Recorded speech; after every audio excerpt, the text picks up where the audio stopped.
তোমার জন্য নিয়েছ শাক ভাজি, কলমি শাক ভাজি করিম।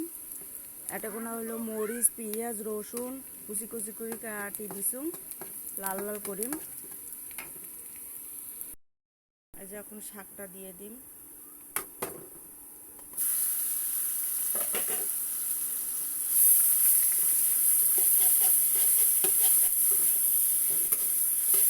শাকটা এখন দিয়ে দিলাম।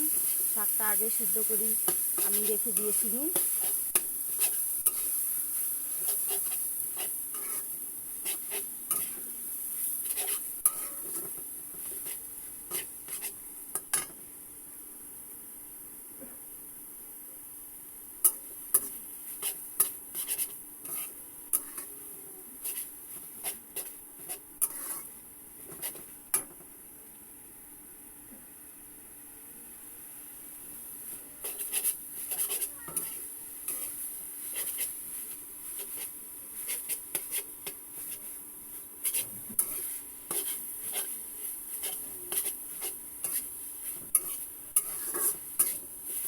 কলমি শাক ভাজি আর আলু ভর্তা দিয়ে গরম গরম ভাত খেতে খুব মজা লাগে।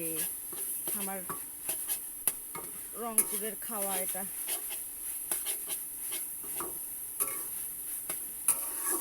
যে মোর শাকটা হয়ে গেছে।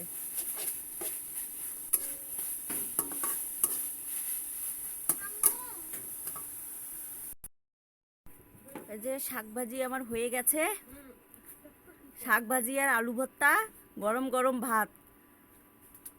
কেমন লাগবে বন্ধুরা, কমেন্টও তো একটা জানাইবেন। আচ্ছা।